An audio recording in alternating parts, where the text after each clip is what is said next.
Carranza, soy médico nefrólogo del Hospital Nacional Edgardo Rebagliati, trabajando como nefrólogo desde el 2009 y trabajando como docente de la Universidad Ricardo Palma desde el 2011.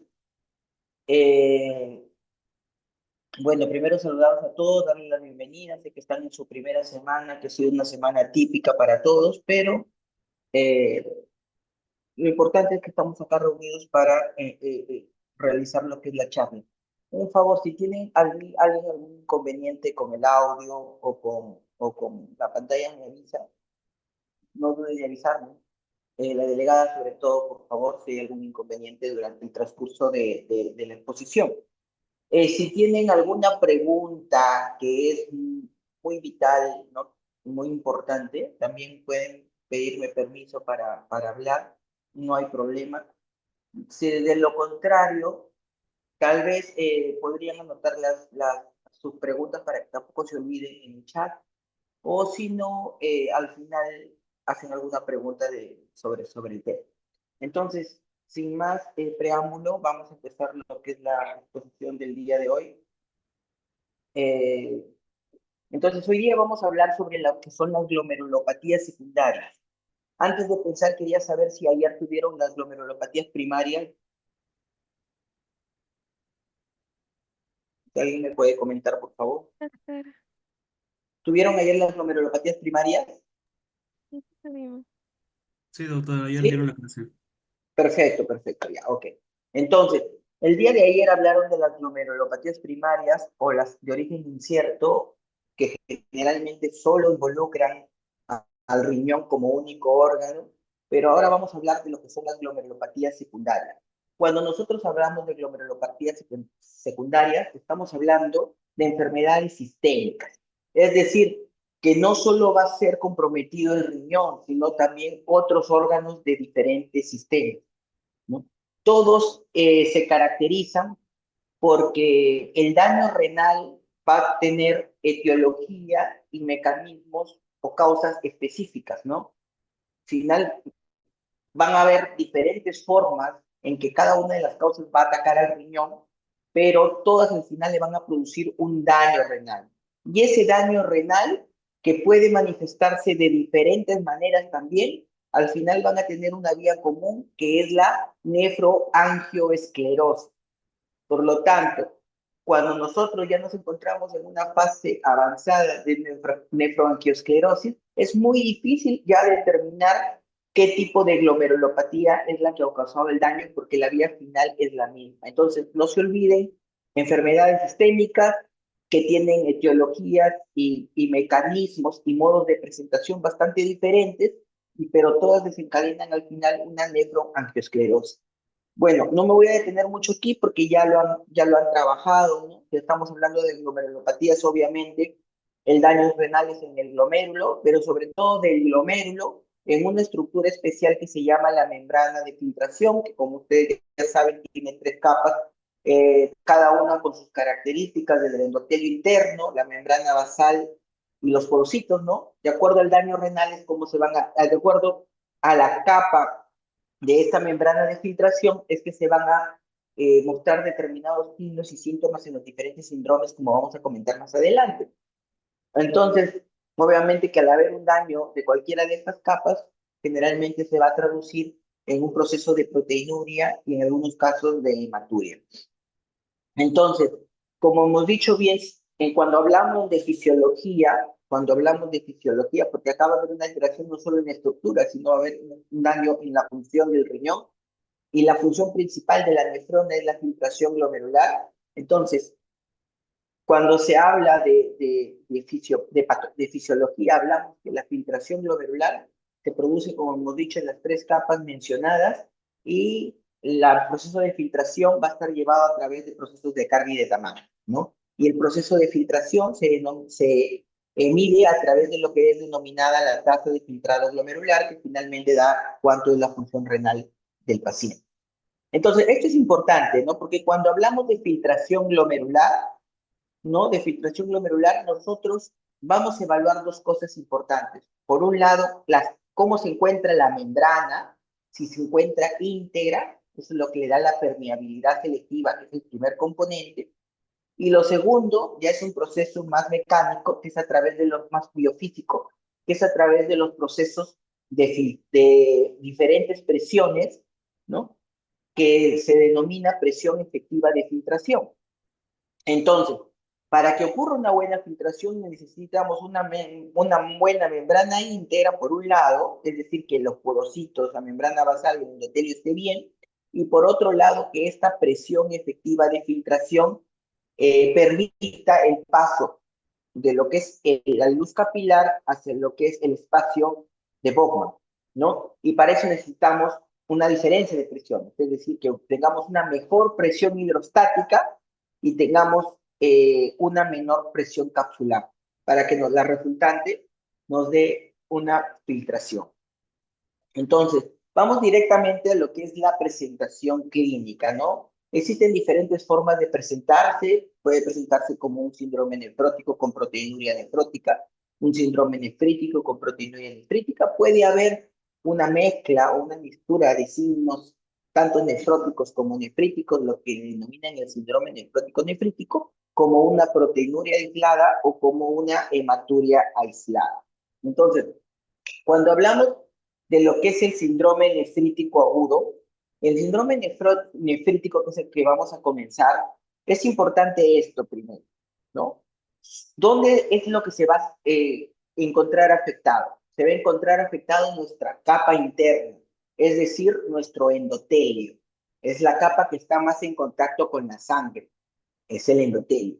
Entonces, al estar en contacto con la sangre, obviamente, se va a manifestar hematuria, ¿no? Pero no va a ser una hematuria cualquiera, sino va a ser una hematuria formada sobre todo por crenocitos, que son no otra cosa que los eritrocitos dismórficos, ¿no?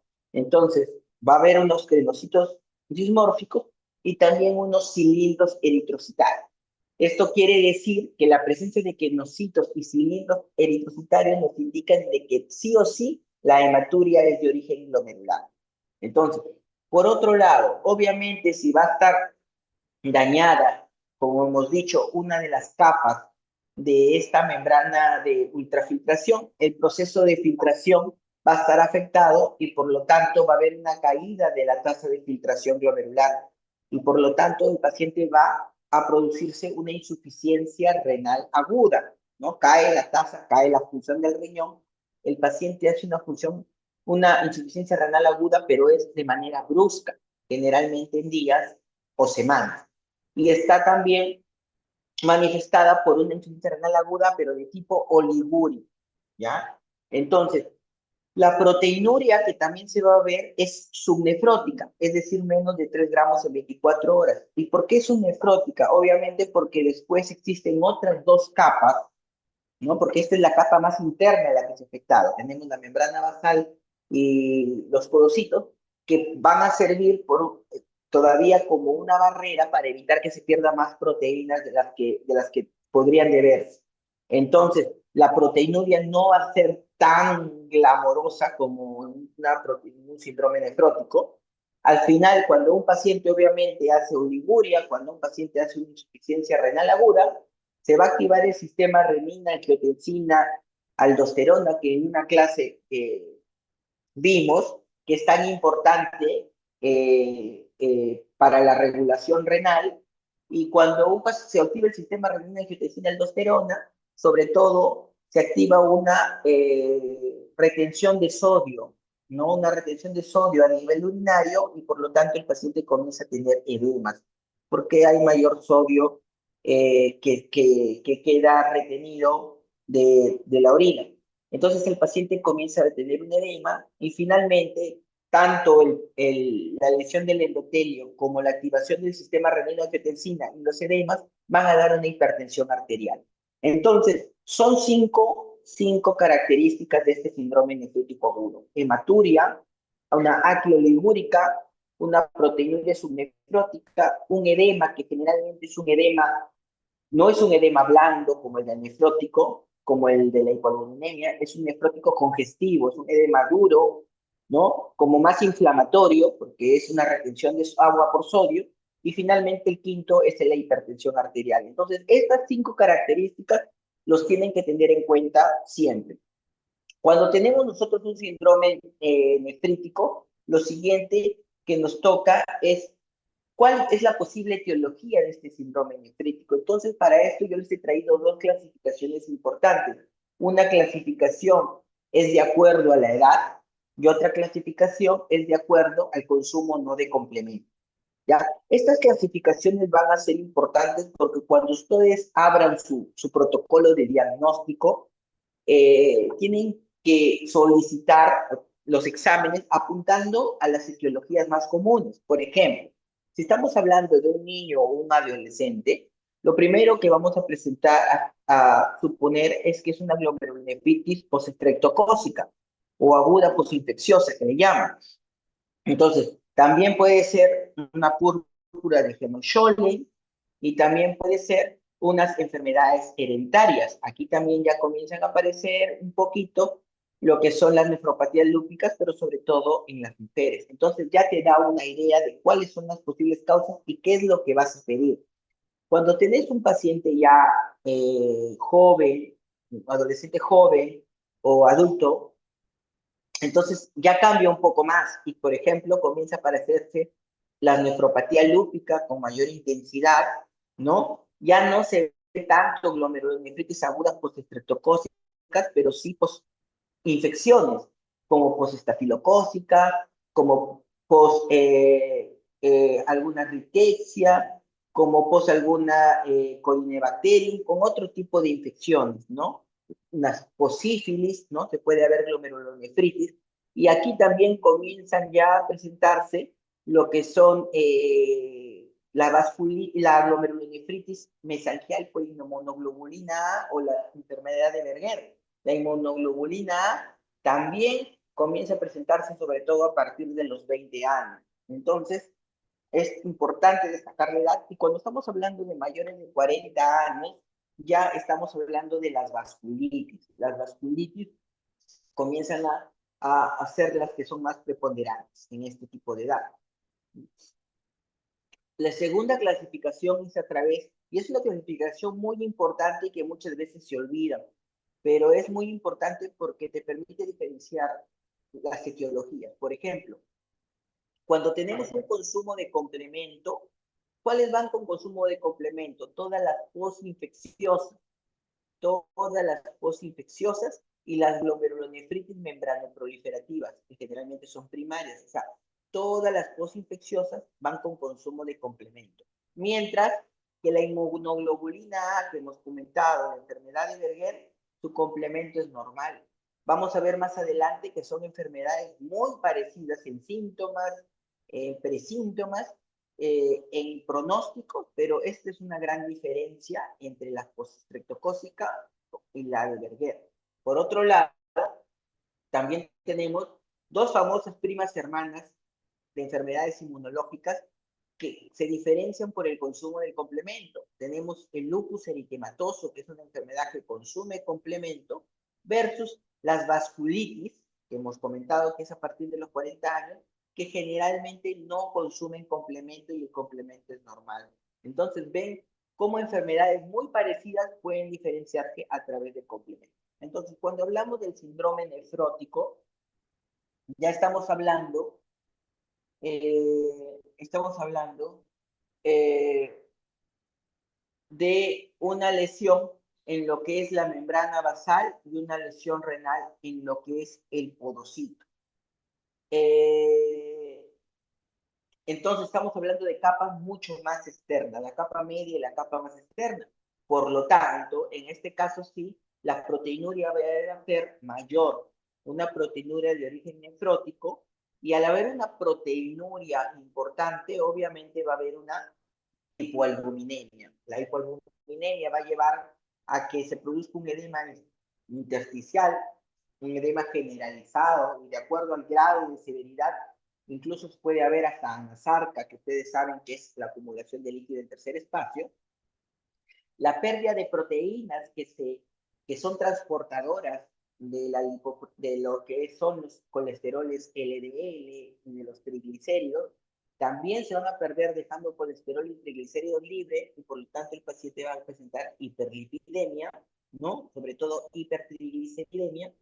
Y finalmente el quinto componente se denomina hipercoagulabilidad, porque haber una pérdida de antitrombina a través de la orina, entonces como sabemos la antitrombina es como entre comillas, digamos, evita la formación de coágulos o trombos, el paciente va a tener una tendencia al haber esta pérdida de este anticoagulante a la trombosis, ¿no? A la hipercoagulabilidad.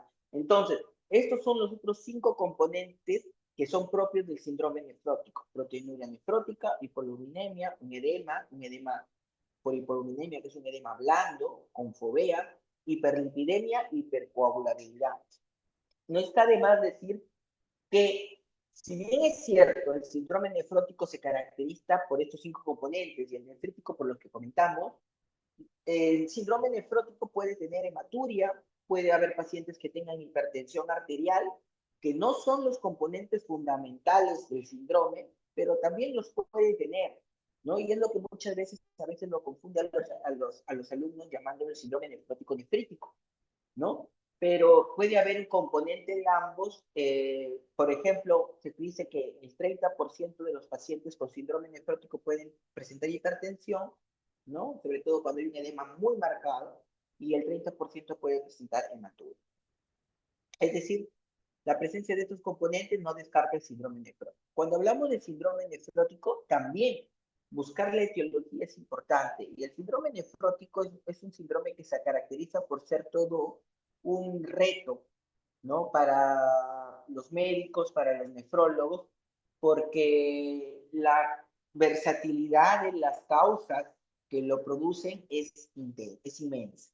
Desde enfermedades sistémicas, enfermedades inmunológicas, enfermedades metabólicas, enfermedades endocrinológicas, enfermedades congénitas, amiloidosis, enfermedades infecciosas, parásitos, incluso HIV, algunos medicamentos, neoplasias, los cánceres producen síndrome nefrótico, las linfomas, los leucemias, la hipertensión arterial, la preeclampsia y la misma obesidad mórbida. Entonces, como verán, es una gran cantidad de causas, y cuando nos llega un paciente tenemos que tener un protocolo.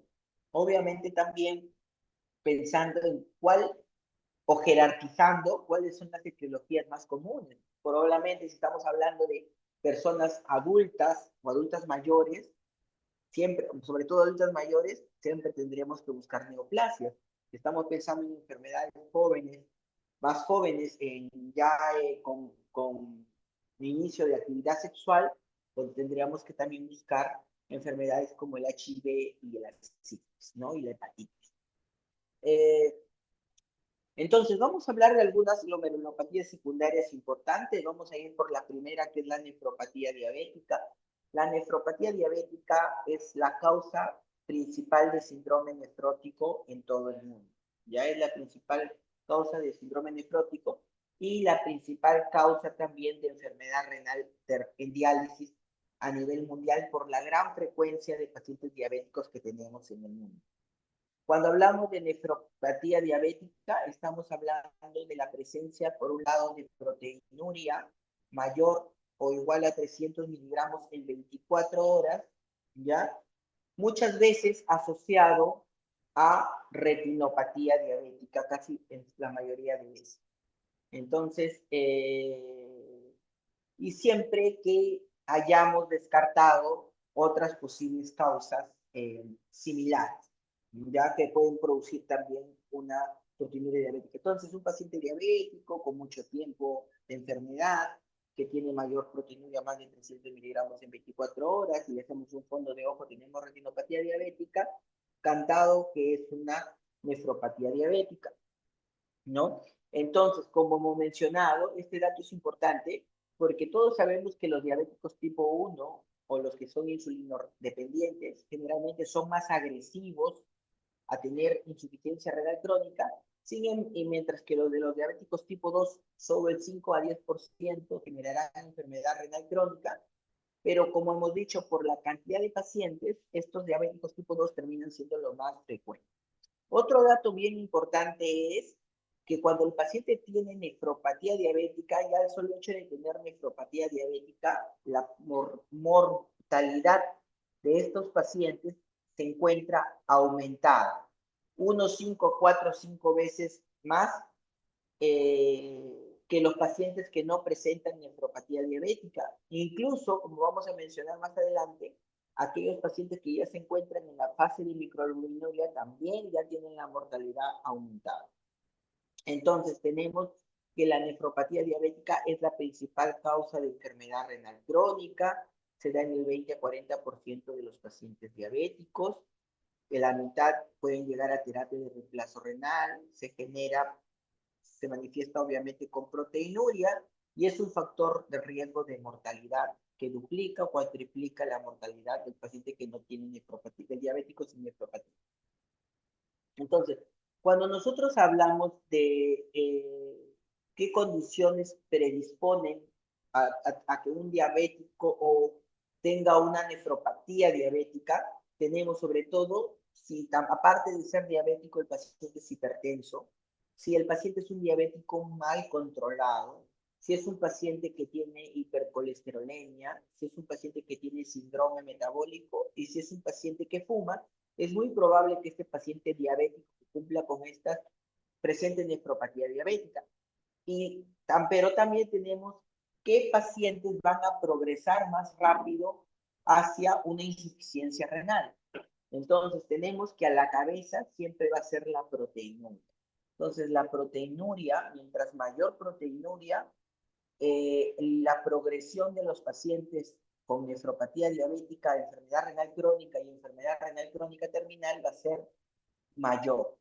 La proteinuria es el principal factor de progresión de enfermedad, de nefropatía diabética y de enfermedad renal crónica, ¿ya?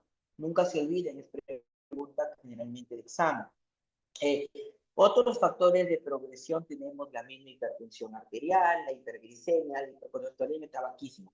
Son, como verán, factores muy parecidos los que predisponen con los que progresan.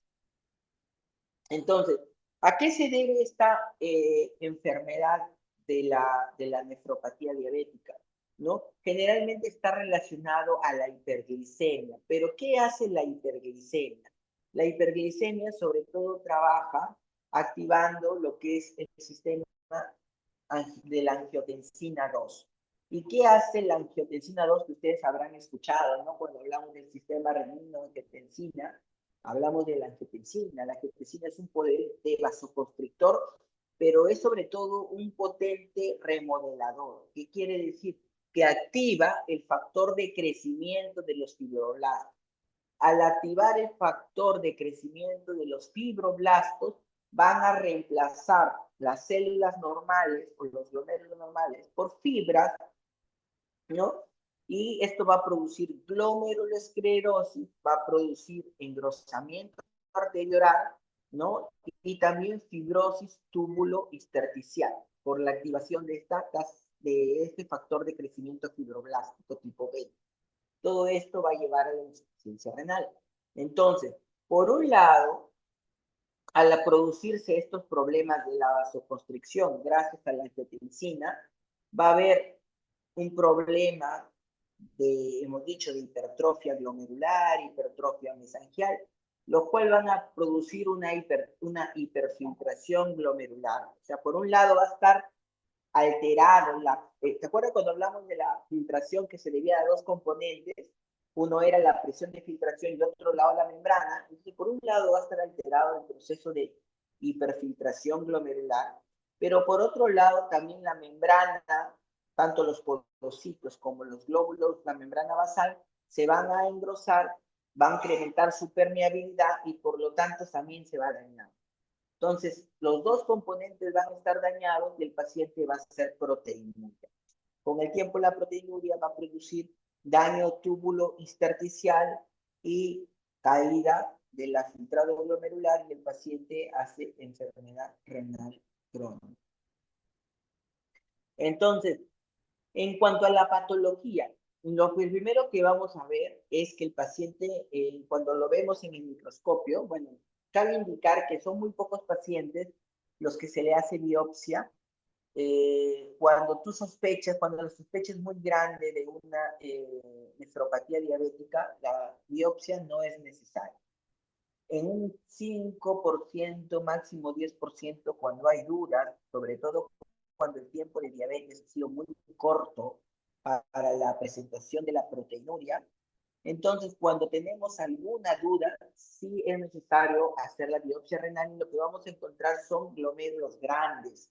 Recuerden que la insulina es un factor de crecimiento, por lo tanto vamos a encontrar glomérulos grandes. En los glomérulos, sobre todo en el diabético tipo 1, vamos a encontrar los famosos nódulos de Kimmel-Wilson, que son patognomónicos de la nefropatía diabética, pero de la nefropatía diabética tipo 1. Ya en la microscopía electrónica vamos a ver problemas con los podocitos, de problemas de engrosamiento de la membrana basal. Hemos dicho que va a haber lesiones vasculares, fibrosis arteriolar y también fibrosis intersticial. Entonces, por ejemplo, esto es una biopsia de un glomérulo y aquí podemos ver los famosos nódulos de Kimmel-Wilson, que son nódulos que son típicos de los diabéticos tipo 1, ¿ya? No de todos los diabéticos, de los tipos diabéticos 1, y se va a ver el engrosamiento de lo que es la membrana basal. La membrana basal se envuelve más gruesa y hay una hipertrofia de las células mesangiales. Entonces, cuando hablamos nosotros de diabetes mellitus y nefropatía diabética, nosotros generalmente hablamos de que el paciente ingresa por diferentes fases de la nefropatía diabética. Y va a ser importante el tiempo, ¿ya? No es tan complicado. Se menciona de que un paciente que inicia diabetes mellitus, generalmente a los 5 años hace una nefropatía incipiente o llamada microalbuminuria, cuando pasan 5 años. Cuando pasan 5 años más, es decir, cuando el paciente tiene 10 años, se presenta ya una nefropatía clínica o una proteinuria per se, ya llamada macroalbuminuria. Cuando ya pasan 5 años más, es decir, cuando ya estamos con 15 años, generalmente el paciente ya hace una insuficiencia renal. Y cuando pasa más de 20 años, ya el paciente probablemente ingresa en diálisis. Entonces, es importante saber esto porque cuando ustedes hacen su historia clínica, cuando entrevistan a un paciente que ingresa para un estudio de síndrome nefrótico, entonces tienen que preguntarle siempre cuánto tiempo tiene la diabetes mellitus. Entonces, para que produzca proteinuria mínimo, microalbuminuria tendrían que pasar 5 años. Entonces, aquí está, por ejemplo, y también cómo aumenta el riesgo de mortalidad. ¿Cuál es el problema principal aquí? Que esto que se ve tan bonito, 5, 10, 15, 20 años, es un esquema que se da en los diabéticos tipo 1. ¿Por qué? Porque en los diabéticos tipo 1, nosotros sabemos que el día 1 que le encontraron diabetes, ese día el paciente debutó. Ese día el paciente debutó con diabetes mellitus, o sea, el día que le encontraron la glucosa alta. Mientras que en la diabetes tipo 2 no es así.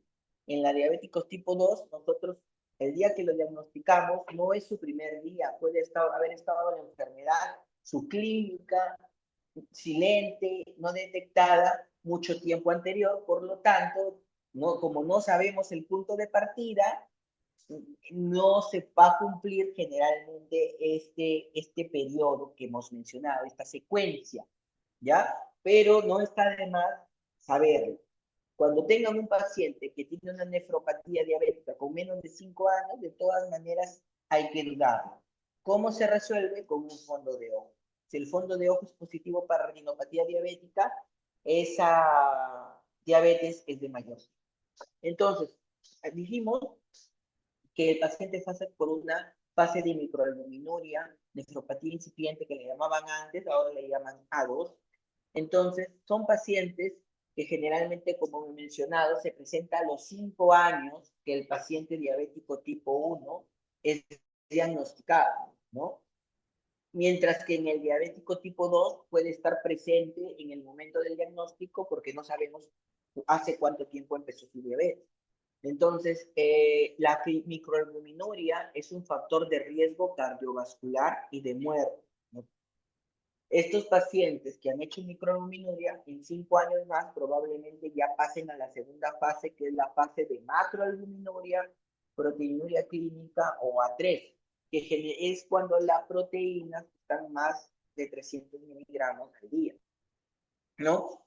Estos pacientes que generalmente ya tienen proteinuria, si nosotros lo buscamos si hay daño de diabetes, vamos a encontrar en la retina, vamos a encontrar que el 90% de los pacientes tienen nefropatía y retinopatía. O sea, es muy común. Y en los diabéticos tipo 2, generalmente entre el 60 y el 70% va a tener. Una vez que el paciente comienza a tener macroalbuminuria, lo más probable es que ya ingrese a un estado de una insuficiencia renal crónica progresiva. Se menciona que el 50% de los enfermos, como hemos dicho, de los pacientes, presentarán insuficiencia renal, pasarán a la siguiente fase, que es la enfermedad renal crónica, aproximadamente en 5 años. Obviamente esto va a depender de los niveles de proteinuria, porque como les dije, la proteinuria, al ser el principal factor, no es lo mismo tener 500 miligramos de proteinuria que tener 1 gramo, que tener 4 gramos, que tener 8 gramos o que tener 22 gramos. Mientras más proteinuria, más rápido vamos a llegar a la enfermedad renal crónica. Entonces, ¿cuándo debemos buscar nefropatía diabética? Es decir, si el paciente pierde proteína. Entonces, en los diabéticos tipo 1 tendremos que esperar 5 años para a partir de esa fecha hacerle un test de microalbuminuria. Mientras que en los diabéticos tipo 2 se exige que al momento del diagnóstico debemos también hacerle un estudio de microalbuminuria o de proteinuria para descartar que no haya nefropatía diabética. Entonces, ¿qué métodos hay para medir la albuminuria? Existen diferentes métodos, sobre todo el más importante es bueno, tenemos la más importante que es la orina de 24 horas, ¿no? La orina de 24 horas, aquí están cuando es considerado microalbuminuria, macroalbuminuria, es un examen muy importante, ¿ya? Y muy importante, pero generalmente tiene que ser con la recolección bien realizada. Cuando la recolección no es bien realizada, hay muchos falsos positivos. Entonces, ¿qué pasa con esos pacientes mayores que cada vez nosotros tenemos, que se olvidan de quitar la orina de 24 horas, se estresan o tienen incontinencia? Entonces, para eso existe un método muy fácil, muy práctico, que es en una muestra aislada de orina, una primera orina de la mañana, tú pides albúmina y creatinina en esa orina de la mañana y haces una división, ¿no? Una divides, es decir, va a haber un cociente albúmina-creatinina en la orina de 24, de la orina simple, en una muestra de orina simple, ¿no? Así se pide, cociente de albúmina-creatinina en orina simple, en orina aislada. Entonces, aquí los valores, aquí están, son diferentes para hombres y para mujeres los valores un poquito mayores, ¿ya? Y esto es generalmente sirve más para el screening, es decir, una manera rapidita, ¿no? Con un poquito de orina, rápidamente tú puedes ver si tu paciente tiene proteinuria o tiene proteína. ¿Cuáles factores alteran entonces, yo considerando que la proteinuria es tan importante como diagnóstico y como progresión, yo los invito a que no solo se acuerden cuando tengan un paciente nefrópata, cuando tengan un paciente renal, no solo se acuerden de la creatinina, que generalmente sí lo tienen en su cabeza, sino se acuerden siempre de pedirle proteinuria con cualquiera de los métodos indicados. Hay factores que también pueden afectar la microalbuminuria o la proteinuria no significativa, o sea, una proteinuria que es menos de 1 gramo, como son las infecciones urinarias, la crisis hipertensiva, alguna secreción vaginal, insuficiencia cardíaca, fiebre, ingesta de proteínas aumentada, el ejercicio, ¿no? Podemos tener una proteinuria, pero generalmente nunca es mayor de 1 gramo. Una proteinuria mayor de 1 gramo siempre va a ser una proteinuria patológica, ¿ya? Entonces, menos de 1 gramo pueden hacer el seguimiento, tal vez el paciente estaba pasando por alguna de estas situaciones. El tratamiento de la nefropatía diabética es un tratamiento multifactorial que consigue básicamente en tratar de controlar los factores de progresión, ¿no? Es decir, vamos a controlar lo que es la diabetes, la presión alta, la albúmina, la dislipidemia, el tabaco, dieta, peso y ejercicio. Entonces, estas son las principales recomendaciones. Nuestra glucosa tiene que tener un control con una hemoglobina glicosilada menos del 7%. Verán que el control no se hace con glucosa en ayunas, sino con una hemoglobina glicosilada. Menos del 7%, el riesgo de progresión es mínimo. La presión arterial tiene que estar menos de 130/80. Si es una proteinuria mayor, podría estar en 125/75, el LDL menos de 100, los triglicéridos menos de 150. El paciente tiene que dejar de fumar sí o sí. La dieta del paciente tiene que ser una dieta hipoproteica, porque si le damos una dieta llena en proteína, la va a filtrar, y si la va a filtrar, va a dañar más los túbulos renales. Entonces tiene que ser una dieta hipoproteica, 0,6, 0,8, tratando de evitar no nutrir mucho al paciente, reducir el consumo de la sal. No se olviden que la sal hace que el paciente también pierda proteína. Entonces, si yo tengo un paciente diabético con proteinuria, su dieta será igual que la de un hipertenso, ¿ya? Con la reducción a la tercera parte de la sal. Entonces, y en cuanto a lo que es el manejo de la proteinuria, el manejo de la proteinuria fundamentalmente se basa en YECA o ARA2, ¿ya? Que son las drogas principales, son las drogas antihipertensivas, son drogas, digamos, especiales porque al bloquear el sistema renina-angiotensina-aldosterona, al disminuir la tasa de filtrado glomerular cerrando la arteriola, dilatando la arteriola eferente, van a disminuir la tasa de filtración glomerular y por lo tanto al disminuir la presión de filtrado glomerular va a disminuir la proteína.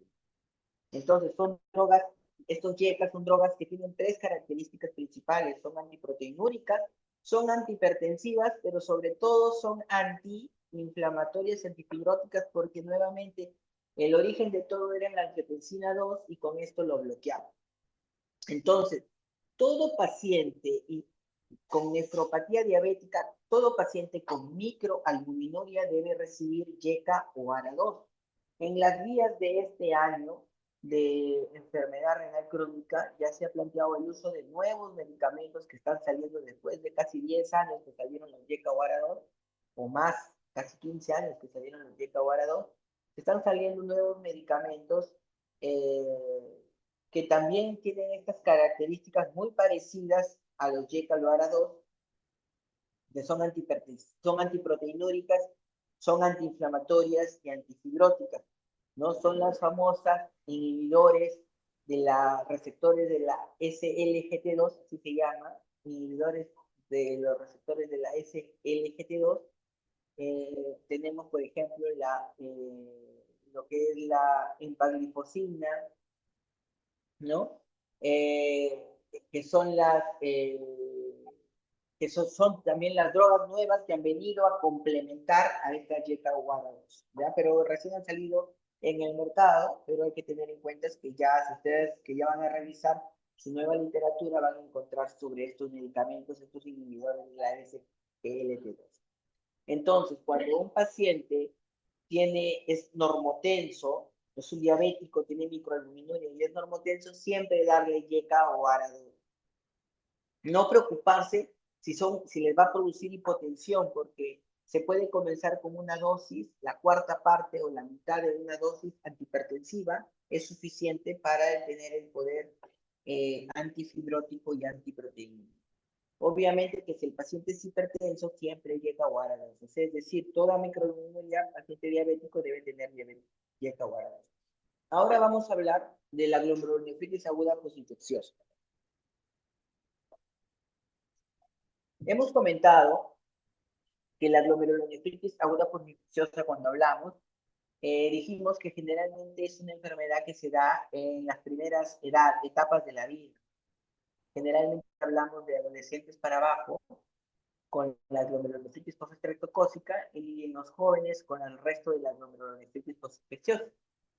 Entonces, la glomerulonefritis aguda postinfecciosa es causada primero por depósitos de complejos inmunes, ¿no? Que han reaccionado o que se han formado a un antígeno de algún germen que se ha encontrado presente previamente en el organismo del paciente. Es decir, un germen de estos desarrolló un antígeno y fue detectado por el sistema inmunológico del paciente, se formó un complejo antígeno-anticuerpo y este complejo antígeno-anticuerpo va y se deposita justo en el endotelio de los glómerulos.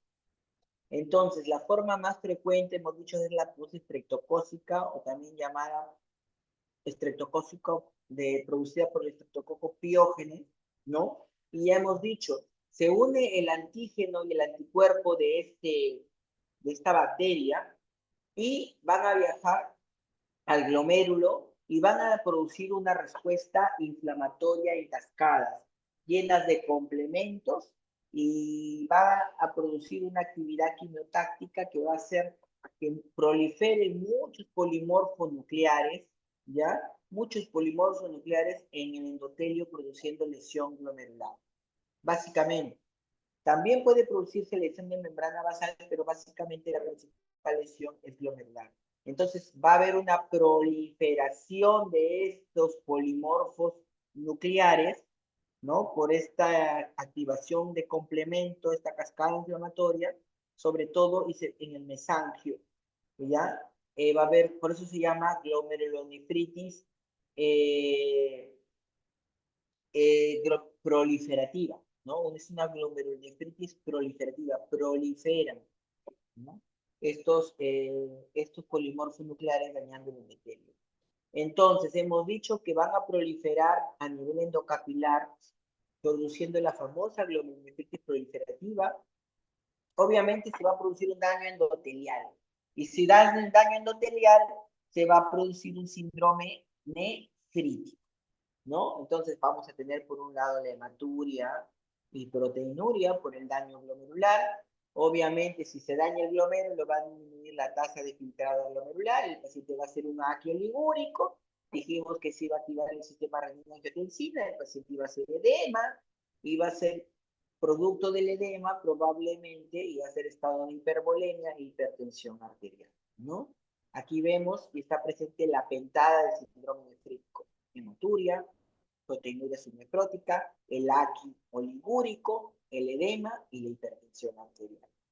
Entonces hemos dicho que generalmente se da en adolescentes, en niños y adolescentes, le da promedio 6-8 años, y se presenta mayormente en el 75% como un síndrome nefrítico, ningún 20% como una hematuria sola, ¿ya?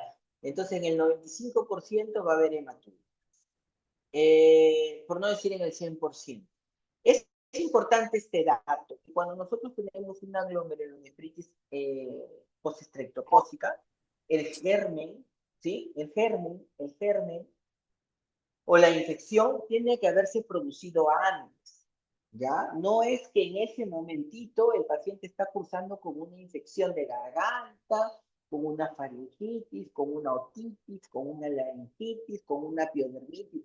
No es en ese momento. El paciente ya sufrió de esta enfermedad, ya presentó semanas antes. Simplemente ya ya se formaron los anticuerpos, ya la bacteria fue controlada, pero quedaron los anticuerpos y los antígenos, formando estos complejos inmunes. Entonces, las faringitis generalmente se dan 15 días antes, 2 semanas antes, y las infecciones de la piel hasta 3 semanas antes. Obviamente son enfermedades estacionales porque si está relacionado con la parte respiratoria, es más frecuente en invierno. Entonces, no se olviden, existe un periodo de latencia de 1 a 3 semanas.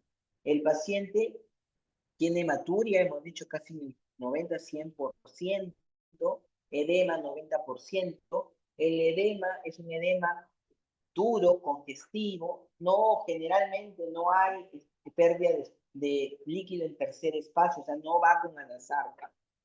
El 60-70% viene con hipertensión arterial por sobrecarga de volumen.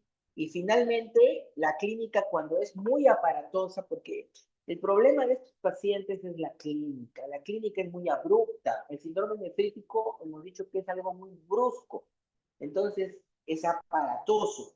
Ya se le ve al paciente gravemente enfermo. El paciente cursa por tanta sobrecarga de volumen con congestión circulatoria, disnea, congestión pulmonar y también con crisis hipertensiva, encefalopatía hipertensiva que lo puede llevar a las convulsiones coma. Imagínate ver esto en un niño. O sea, es algo sinceramente complicado, ¿no? Llamativo. Sin embargo, eh, eh, en cuanto a los exámenes, sin embargo, como veremos más adelante, bien tratado, el pronóstico es bueno. En los exámenes diagnóstico, acá tenemos algo importante, que dijimos que se caracteriza por un descenso del complemento. Hay un consumo del complemento C3 que generalmente se regulariza en un plazo de 8 a 12 semanas. ¿Ya? A los pacientes tienen una positiva o un anticuerpo que se llama la antiestreptomicina O, entonces le piden antiestreptomicina O si están pensando que puede ser esta la causa, y generalmente, como el cuadro es tan típico, el pronóstico es bueno, generalmente no se hace biopsia renal, ¿ya? Por los riesgos de la biopsia renal. Entonces, el pronóstico es generalmente bueno. Miren, a pesar de lo catastrófico que se veía, la recuperación se da en el 95% de los casos. El tratamiento generalmente es sintomático, es decir, controlar la presión arterial, controlar la sobrecarga de agua, la dieta baja en sal, controlar la presión, darle diuréticos, ¿no? No se utilizan en este síndrome nefrítico generalmente inmunosupresores, a diferencia del nefrótico. Nefritis lúpica. Cuando hablamos de la nefritis lúpica, estamos hablando de una enfermedad que generalmente es la enfermedad prototipo, ¿no?, de las enfermedades por depósito, como vamos a mencionar más adelante. La nefritis lúpica se caracteriza porque puede solo verse afectado el riñón o puede verse manifestado con solo afectación del riñón o también como afectación de diferentes tipos de órganos propios del lupus, ¿no? Piel, articulaciones, neumología, pulmón, sistema intestinal, neurológico, etcétera, etcétera. Entonces, ¿cómo definimos una nefropatía lúpica? En un paciente que ya previamente tiene el diagnóstico de LES, si nosotros encontramos que tiene proteinuria más de 500 miligramos, tiene una hematuria, sobre todo glomerular, es decir, con crenocitos y cilindros hemáticos, entonces este paciente es un paciente que tiene una nefropatía lúpica. Si no tiene antecedente, es nuevo, no tiene antecedente de lupus, entonces tendríamos que hacer diagnóstico de lupus y para lo cual pediremos un ANA, ¿no? Es un marcador de lupus, un anticuerpo antinuclear o un anti-DNA, que es un marcador también de lupus, y una biopsia renal que nos diga si es compatible con el lupus. Entonces hemos dicho que es el prototipo de las enfermedades mediadas por depósito de inmunocomplejos circulantes, y esta se caracteriza porque generalmente lo que se va a producir es un desorden, una proliferación de las células B y de las células T, ¿no?, que van a atacar a diferentes órganos. Entonces, va a haber una proliferación, acá se menciona como estos complejos inmunes, ¿no?, que se han formado, van a ir van a viajar, acá está el complejo inmune, van a viajar y se van a localizar en cualquiera de las capas de lo que es la membrana de ultrafiltración. Puede ser en la capa endotelial, puede ser en la membrana basal, puede ser en los porocitos o en el mismo mesangio, y así se va a traducir en sus diferentes manifestaciones y clínicas. Entonces, se debe,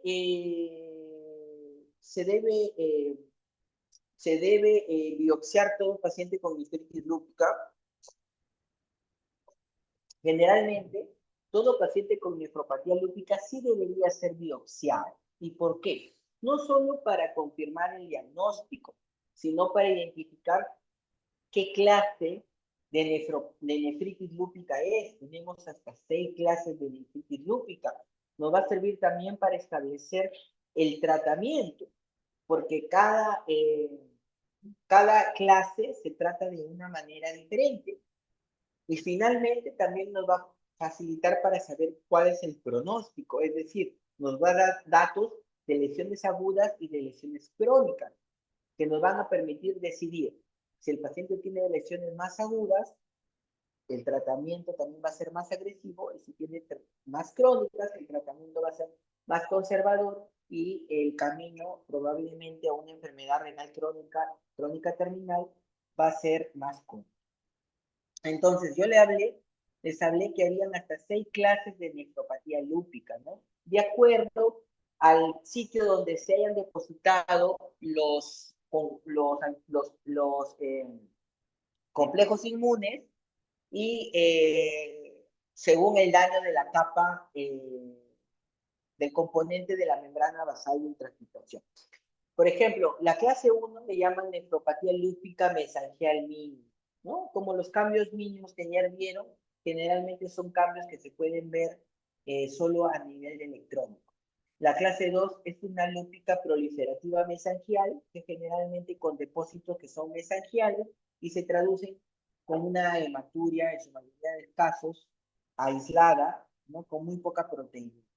La nefropatía lúpica focal, que es la clase 3, cuando las lesiones solo afectan a menos del 50% de los glomérulos, ¿no? Habiendo lesiones ya sea endocapilares, ya sea lesiones extracapilares y depósitos subendoteliales. Aquí hay que calificarlas si las lesiones son activas o las lesiones son crónicas. En la clase 4 tenemos la nefropatía lúpica difusa. La nefropatía lúpica difusa indica cuando la lesión se da en más del 50% de los glomérulos. Entonces ya es más agresiva. Más de la mitad de los glomérulos están comprometidos. Y también las lesiones pueden ser agudas o crónicas. Aquí es importante porque vamos a ver un daño inflamatorio mayor, vamos a ver los cariorrexis en los núcleos de las células de las células endoteliales o de las células epiteliales, vamos a ver asas de alambre, vamos a ver necrosis celular. Entonces se van a ver ya lesiones mucho más activas.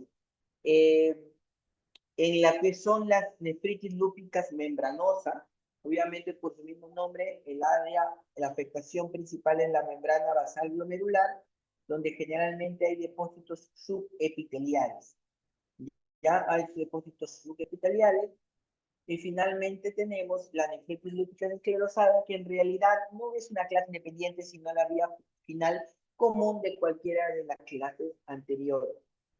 Entonces, hemos comentado de que no solo sirve para lo que es la clasificación, sino también para el pronóstico y el tratamiento. Entonces, también hay que buscar si nuestras lesiones son agudas o nuestras lesiones son crónicas. Cuando hablamos de lesiones agudas, ya estamos hablando, por ejemplo, de semilunas celulares, de polimorfonucleares, pero cuando ya hablamos de lesiones crónicas, ya estamos hablando de glomerulosclerosis, de semilunas fibroepiteliales, de atrofia tubular y de fibrosis intersticial. A mayor cronicidad, el tratamiento es menos agresivo. ¿Por qué? Porque el paciente ya probablemente esté camino a lo que es diálisis, el pronóstico es peor. Doctor, En lo disculpe, que, sí. disculpe por interrumpirlo. ¿Puede repetir esa parte porque no se le escucha muy bien? Disculpen. No sé si se me escucha mejor para hacerlo más lento. ¿Sí? ¿Se me escucha mejor ahora? Sí, doctor. A ver, lo que les comentaba era, les di en la anterior, en esta diapositiva, era para clasificar de acuerdo en dónde está el depósito del complejo inmune y de acuerdo al componente se va a producir lesiones. Pero lo más importante que tienen que saber de la clasificación es si es focal o si es difusa y va a depender del porcentaje de glomérulos dañados. Menos del 50% focal, un foco, no una zona. Difuso, más del 50%. También existe la membranosa, ya que es el daño en la membrana basal. ¿Ya? Vamos a ver, vamos a correlacionarlo con la clínica más adelante. Pero también dijimos que la biopsia sirve para ver lesiones agudas y lesiones crónicas. Mientras más agudo, quiere decir que le vas a dar el tratamiento, está muy inflamado el paciente y es reversible. Entonces el tratamiento va a ser más agresivo, inmunosupresor, porque la posibilidad de éxito de revertir es mayor. El pronóstico va a ser mejor. Mientras más índice de cronicidad tengamos, esto ya está fibrosado, ya está atrofiado, ¿no? Entonces ya está esclerosado. Entonces, mientras más cronicidad tengamos, nuestro tratamiento va a ser más conservador, porque el paciente ya va camino a la enfermedad renal crónica, ¿ya? Entonces, cuando el patólogo que ve una nefropatía por lupus, no solo te dice es lupus, sino te dice qué clase de nefropatía lúpica es y te dice cuál es este índice de actividad y de cronicidad. ¿Ya? Entonces, también es importante para eso. Entonces, vemos aquí, por ejemplo, lo que es la microscopía electrónica. Vemos aquí cómo este es el glomérulo, ¿no? Sí, también hay una proliferación glomerular, pero lo que más destaca es este anillo que vemos aquí, ¿no? Este anillo que es una semiluna, ¿no? Es casi como de masa anular, pero es una semiluna fibroepitelial, ¿no? Este sería un grado 4 generalmente. Y en la inmunofluorescencia es importante cuando están pensando en lupus, porque la inmunofluorescencia generalmente le ponen diferentes tipos digamos, de diferentes tipos de reactivos y ven si reacciona a la luz inmunofluorescente, se prende. Entonces, justo el lupus se caracteriza porque se prende casi a todos los reactivos, es decir, se prende al C1Q, al C3, a la inmunoglobulina G, a la inmunoglobulina M. Entonces, por eso le llaman que se produce una reacción full house, es decir, reacciona a todos los reactivos a la inmunofluorescencia. Por eso es importante también no solo quedarse con el microscopio óptico, sino la inmunofluorescencia. Ya da un patrón full house, todo, de casa llena, full house. Entonces, en las manifestaciones clínicas va a depender de la clasificación.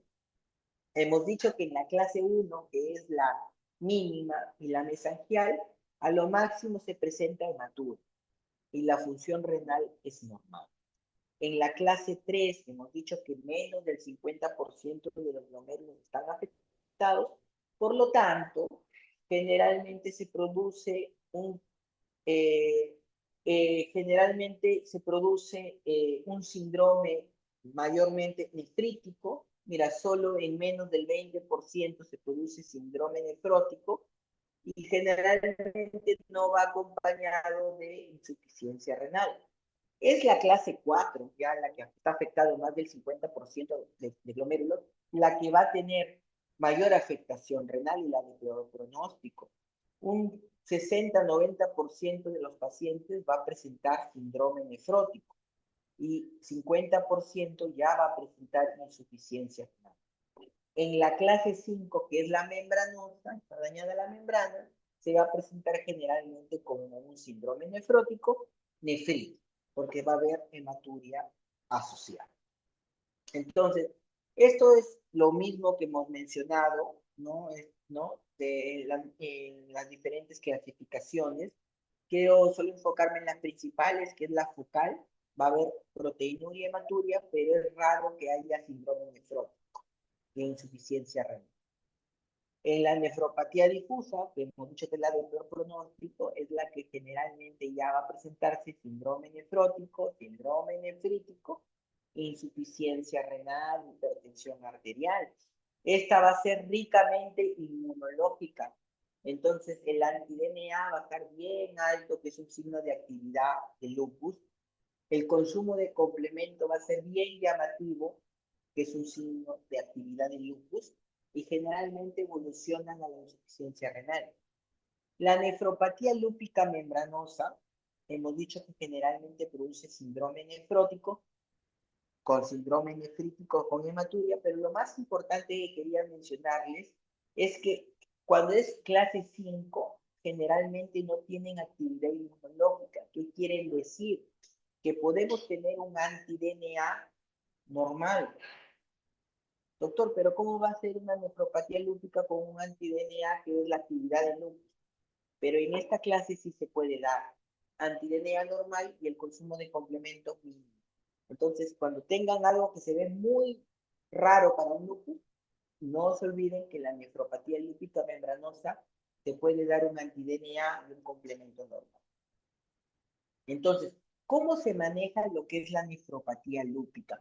La nefropatía lúpica, bueno, las clases iniciales generalmente solo tratamiento conservador, es decir, antiproteinúrico. Los YECA, los ARA2, nada más. Generalmente no utilizan inmunosupresores, salvo que haya una proteinuria importante. En la clase 3 y la clase 4, sí, se tiene que trabajar con inmunosupresores y hay dos tipos de terapias que son secuenciales, una terapia de inducción y una terapia de mantenimiento. La terapia de inducción generalmente dura entre 3 y 6 meses y el objetivo es darle una dosis muy alta de inmunosupresores para tratar de disminuir rápidamente la inflamación. Luego, el paciente de estos 3-6 meses va a pasar a una fase de mantenimiento, generalmente por unos 2 años, ¿ya? Ya esta fase ya no es disminuir rápidamente la inflamación, sino que se mantenga estable este control de la inflamación. Entonces, muchas veces puede ser que no hayamos logrado la remisión completa en la terapia de inducción. Eso no nos obliga a que no vayamos a pasar a la fase de mantenimiento.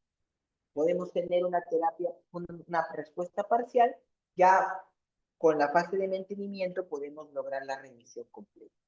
Entonces, la terapia de inducción se basa en corticoides a dosis altas, ya generalmente inician 1 por kilo y luego va disminuyendo, puede ser, podemos usar por un lado micofenolato y por otro lado usar ciclofosfamida en pulsos generalmente, que son inyecciones de ciclofosfamida mensual, ¿no? Las dos se han visto que son bastante buenas, cualquiera son opciones, generalmente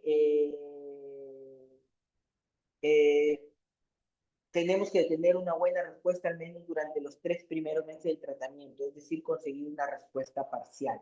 Si no conseguimos ni siquiera una respuesta parcial, tenemos que cambiar a una terapia alternativa o repetir la biopsia renal nuevamente. Cuando ya pasaron estos 6 meses, 3 o 6 meses y pasamos a la fase de mantenimiento, a partir comenzamos ya con dosis bajitas de prednisona que vamos a mantener durante 2 años, asociada nuevamente a micofenolato o a aciatropina, ¿no? Actualmente usamos más micofenolato por ser un medicamento que tiene menos efectos adversos, digamos. Y el tratamiento generalmente es 2 años, o un año después de alcanzar la remisión. Entonces, ¿cuál es el pronóstico? El pronóstico, como hemos dicho, en los dos primeros clasificación, la sobrevida es muy buena, el 90%. La de peor pronóstico, obviamente, es la grado 4, ¿ya? ¿No? La sobrevida del riñón es del 60%, generalmente a los 5 años, ya la mitad está llegando a un grado de ERC5. Entonces, esto que acá que les traigo es, por ejemplo, para que vean lo importante que es alcanzar, aunque sea una remisión parcial con el tratamiento para el pronóstico. Estos pacientes, por ejemplo, que están aquí en negrito, son los que lograron una remisión parcial con el tratamiento instaurado. Mientras que estos que están puntiagudos son aquellos que no alcanzaron ni siquiera la remisión parcial, fueron refractarios al tratamiento. Vemos cómo en los primeros 6 meses, cómo cayó la sobrevida de estos pacientes. Entonces, la respuesta al tratamiento, al menos con una respuesta parcial, es importante. ¿Y qué es una respuesta parcial? Al menos que nos haya disminuido el 50% de la proteinuria basal. Para hablar de lo que es vasculitis, que es la prima hermana de la nefritis lúpica, también es una enfermedad muy parecida, no es una enfermedad inflamatoria, pero en este caso de los vasos sanguíneos. Una enfermedad muy endotelial, ¿no? Que también puede ser una vasculitis renal, es decir, solo al riñón, o una vasculitis sistémica en su mayoría de sus casos, sobre todo afectando a un órgano como el pulmón, en el famoso síndrome pulmón-riñón. Entonces, existen diferentes tipos de vasculitis, pero nosotros nos vamos a preocupar por las que abarcan o comprometen lo que es el glomérulo, ¿ya? Que son las vasculitis de pequeños vasos y que cursan con glomerulonefritis o con hemorragia alveolar, el síndrome pulmón-riñón. Entonces, estas vasculitis, también denominadas enfermedades, se llama también una enfermedad pausoinmune, porque pausoinmune, a diferencia de, del lupus, aquí no va a haber depósito de inmunocomplejo, sino va a ser diferente su forma, cómo va a dañar el endotelio, que va a ser a través de una activación exagerada de los neutrófilos. ¿Ya? Por otra vía se van a activar los neutrófilos. Y son los neutrófilos los que van a hacer la equinotaxis y toda la proliferación celular y el daño celular. Entonces, son enfermedades inmunes porque no hay depósitos de inmunocomplejos y se caracterizan, generalmente son de 3 tipos: la polingiatitis microscópica, la de Wegener o la granulomatósica, también llamada de Churg-Strauss, ¿ya? Entonces, como hemos mencionado, va a haber una pérdida de tolerancia de estos anticuerpos, de una pérdida de tolerancia de este anticuerpo activador de los neutrófilos, y cuando este activador de los neutrófilos se va digamos, y va a tener como una hiperreactividad de su función, entonces va a activar los neutrófilos, que son los que van a producir la injuria renal, con la proliferación no solo de neutrófilos, sino de los linfocitos y de macrófagos, a nivel sobre todo de las células endoteliales. Entonces, estos anticuerpos va a haber, como hemos dicho, una activación de los neutrófilos. Esta activación de los neutrófilos van a producir una quimiotaxis. Una quimiotaxis produciendo una agregación de diferentes tipos de linfocitos, necrosis celular, y se van a formar también unas células macrófagas, y sobre todo la fusión de estas células macrófagos son las famosas células gigantes multinucleadas, que van a dar muchas veces la presencia de estas granulomas. Entonces, las vasculitis se denominan asociadas a ANCA. Lo que vamos a ver es ese anticuerpo, la presencia de estos anticuerpos llamados ANCA, que hemos dicho que son los que están sensibilizados, por así decirlo. Entonces, las vasculitis asociadas tipo ANCA se van a dividir en estas tres, las microscópicas, la colegiatis y la de Chor-Strauss. Todas van a caracterizarse por producir una vasculitis necrotizante, es decir, un daño endotelial. Ya no va a haber depósito inmune, son pausoinmunes y va a afectarse a los pequeños vasos. Entonces, en la colegiatis también va a haber afectación, como hemos dicho, del capilar pulmonar. En la de Wegener también se va a ver una glomerulonefritis necrotizante, ¿ya? Pero lo importante es que en la de Wegener también va a estar más, va a haber un mayor, se va a involucrar más, se va a afectar más el tracto respiratorio. Tanto así que el tracto la afección pulmonar es mayor que la afectación renal. Mientras que en la glomerulonefritis eosinofílica o de colegiatis de Chor-Strauss se caracteriza por estas enfermedades granulomatosas, estas presencias de granulomas, y va a estar asociado generalmente a pacientes con asma. Vamos a hablar de cada una para que se pueda entender un poquito mejor. Entonces, la colegiatis microscópica se puede afectar como solo al riñón, produciendo una glomerulonefritis rápidamente progresiva, ¿no? O puede afectarse al pulmón presentándose un síndrome de pulmón-riñón. Entonces, dos picos de edad se presentan en mayores de 60 años, o pacientes ancianos, o también en pacientes adultos de 20 a 30 años de edad, es decir, de edad mediana. Son los dos picos principales de edad de las vasculitis. Entonces, siempre hemos estado hablando de la vasculitis en mayores de edad, pero acuérdense que la PAN también puede afectar a pacientes entre 20 y 30 años. Entonces, en el riñón se va a producir una hematuria más una proteinuria no nefrótica. Generalmente, como el daño es más endotelial, se evidencia más un síndrome nefrítico que un síndrome nefrótico. O sea, una hematuria con una proteinuria no nefrótica. Y como mencionamos, puede evolucionar a una glomerulonefritis rápidamente progresiva. Es decir, rápidamente puede haber un daño de lo que es la membrana de ultrafiltración, la caída de la tasa de filtración glomerular y una proliferación extracapilar. También se acompaña de hemorragia alveolar en muchos de los casos, y lo importante es que el ANCA que lo caracteriza es el ANCA MPO o de patrón perinuclear, ¿ya? En la biopsia renal vamos a encontrar una glomerulonefritis, hemos dicho, inmunonegativa porque no hay depósitos no hay depósitos de inmunes, de anticuerpos. Entonces, este paciente no va a haber en la inmunofluorescencia reacción. Por eso se llama inmunonegativa, a diferencia del lupus que había el Full House. Y puede haber la proliferación epitelial hasta semilunas propia de la rápidamente progresiva. Entonces, aquí podemos ver cómo, por ejemplo, en este glomérulo, ¿no? Rápidamente también se puede ver aquí lo que es un infiltrado periglomerular, ¿no? Produciendo una semiluna fibrocelular. Por acá también podemos ver ya infiltrados peritubulares, pero lo más que caracteriza son las semilunas fibroepiteliales.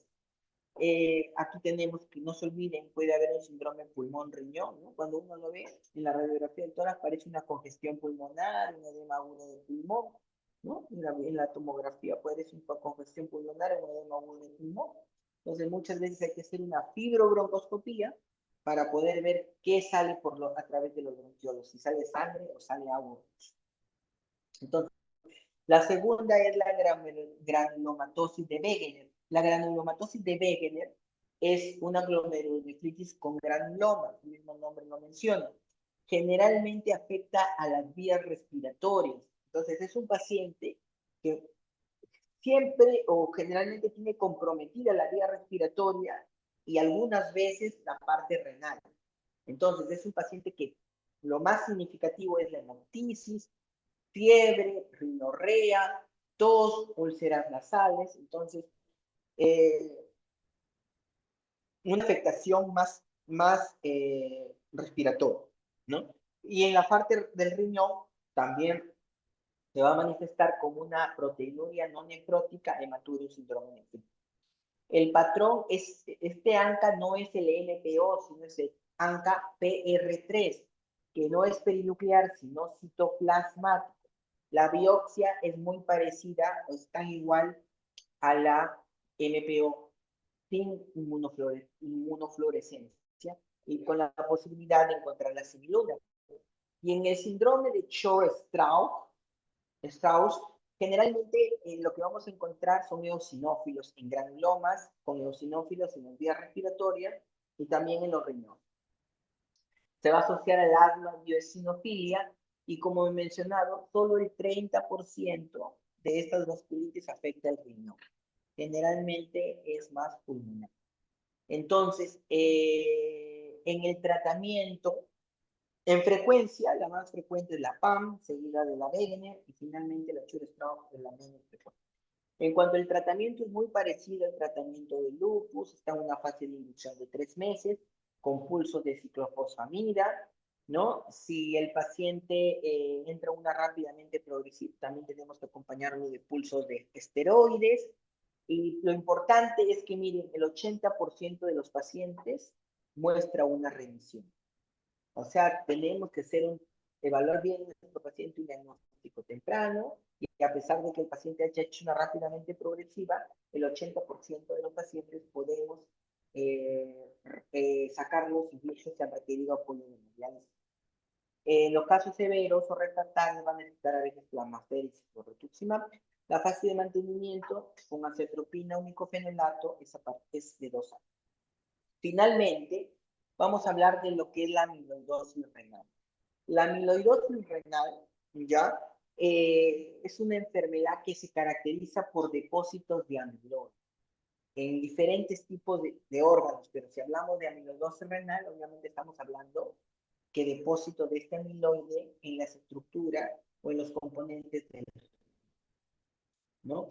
Entonces, este amiloide no es otra cosa que una proteína anómala, ¿no? Son sustancias, dice, que están constituidas por una proteína fibrilar beta plegada. Es una proteína anómala. Esta proteína es densa. Esta proteína se deposita en el intersticio, se deposita en el glomérulo, en el mesanquio, en los túbulos, ¿no? Y comienza a producir un daño en la función de esas estructuras.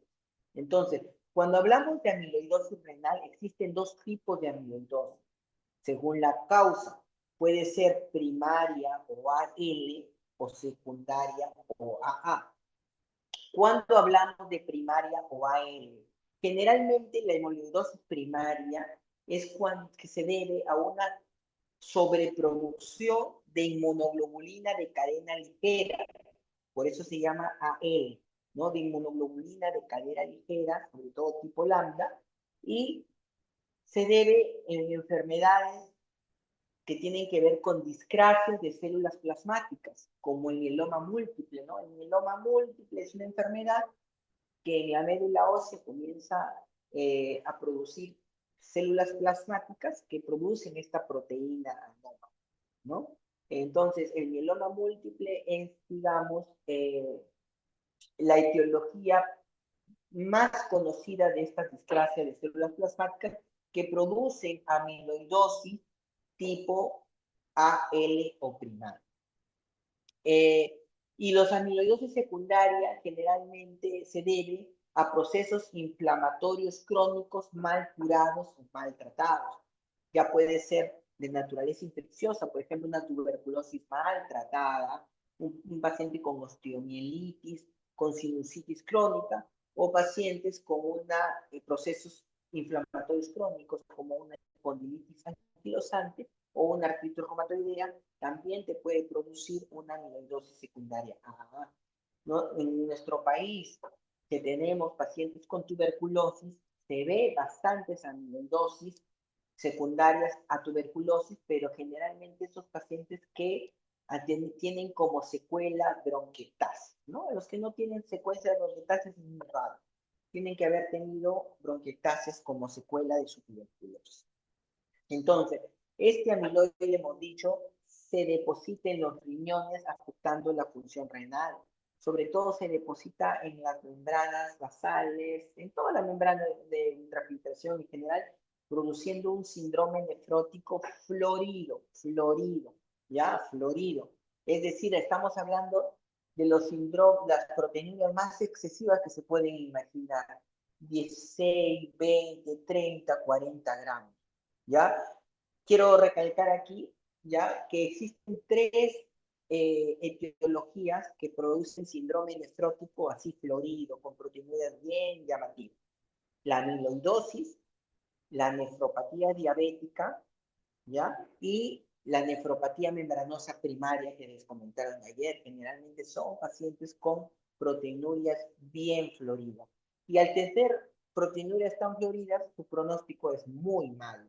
El 70% de los pacientes ingresan a diálisis y no podemos hacer mucho por ello. Entonces, histológicamente lo que vamos a ver es este depósito de este amiloide que va a ser tipo nodular en el mesangio y los capilares glomerulares. Pero lo más importante es que este amiloide, en el microscopio óptico, cuando le ponen una solución que se llama rojo Congo, va a ser positivo. Se va a ver un rojo Congo positivo. Esto es el amiloide, cómo se ha depositado entre las diferentes células del glomérulo. Y cuando tú lo pones a la luz polarizada, adquieren un color tipo verde manzana, ¿ya? Generalmente este amiloide a la coloración PAF, que es una coloración especial, es negativa. Entonces, no se olviden que la amiloidosis renal existe primaria por una mieloma múltiple, por ejemplo, que requiere tratamiento, y de acuerdo al tratamiento, al éxito del tratamiento del mieloma, va a haber un mayor éxito de la amiloidosis, pero muchas veces es secundario a estos procesos reumatológicos o procesos infecciosos muy mal tratados, y el paciente va a ir a una, el paciente va a ir a una enfermedad renal finalmente terminal. Entonces, con eso yo termino lo que es la exposición. Quisiera saber si alguno de ustedes tiene una pregunta. Es una exposición bastante extensa. Es bonita, pero es bastante extensa. Les voy a pasar el material para que lo puedan revisar y repasar. Me imagino que ya en sus respectivos seminarios van a conversar un poco más. Sin embargo, sí quisiera saber si tienen alguna duda. Alguna duda o alguna pregunta, ¿no? Mientras que me van pensando tal vez en alguna duda o en alguna pregunta, sí me gustaría comentarles, sobre todo, que no se olviden lo primero que hemos hablado, que la afectación es de la membrana de ultrafiltración, que se acuerden de las 4 capas, ¿ya? Perdón, de las 3 capas de la membrana de ultrafiltración, porque de acuerdo al daño se va a manifestar el síndrome nefrítico endotelio, nefrótico,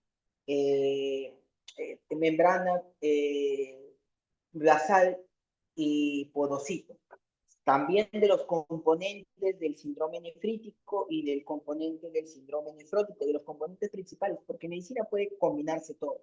No se olviden de los componentes del síndrome nefrítico, que tenemos la proteinuria nefrótica, el edema, la hipertensión arterial, el laqui oligúrico y la hematuria, y el nefrótico, que tenemos la proteinuria nefrótica, el edema, la hipoluminemia, la hiperlipidemia y la hipercoagulabilidad. No se olviden también de que la nefropatía diabética es la principal causa de síndrome nefrótico a nivel mundial, que la proteinuria es un factor de diagnóstico, pero no solo de pronóstico, que vas a hacer en una orina simple, medir cuánto es la urea, la creatinina, la albúmina y la creatinina para tener ese cociente y diagnosticar si el paciente tiene albuminuria. Que siempre hay que tratar la albuminuria, siempre hay que trazar YECA y ARA2 en un paciente diabético, así solo tenga microalbuminuria. Ya que en un paciente con postestreptocócico, postinfecciosa, siempre generalmente el diagnóstico es aparatoso, que hay un tiempo de latencia previo al a los síntomas, a la sintomatología o al síndrome nefrítico, y que el tratamiento básicamente es dirigido a el exceso de agua, a la congestión y al control de la hipertensión arterial, y que el pronóstico es bueno, no requiere de inmunosupresores. Que cuando hablamos de vasculitis y lupus son enfermedades autoinmunológicas, que el lupus es una enfermedad de depósito de complejos inmunes que dañan cualquier capa también de la membrana de ultrafiltración y tiene 6 clases, que es importante hacer una biopsia renal, no solo para la clase, sino para establecer el pronóstico, la actividad y la cronicidad. Que la de peor pronóstico es la clase 4, que afecta más del 50% de los glomérulos, que el tratamiento se basa en inmunosupresores, que hay tratamiento inicial y tratamiento de mantenimiento, que la vasculitis es una enfermedad que no tiene depósitos, es una enfermedad pausoinmune, es una enfermedad que no consume complemento y es una enfermedad que se produce más como un síndrome nefrítico, pero siempre hay que descartar que no haya un compromiso pulmonar, porque está asociado a un síndrome pulmón-riñón, que el tratamiento inmunosupresor casi es el mismo, y finalmente la amiloidosis, como les dije, puede ser por mieloma, puede ser por estas enfermedades crónicas maltratadas e infecciosas, y que es de muy mal pronóstico porque tiene gran cantidad de proteína. Más o menos eso es un resumen apurado de lo que les he venido a presentar. Así que si no tienen ningún tipo de pregunta, quería agradecerles por su atención. Yo le voy a pasar a la delegada la exposición para que lo tengan, bueno, pues que también lo graban, pero quiero agradecerles, como siempre, por su atención a pesar de la hora. Muchas gracias. Muchas gracias, doctor.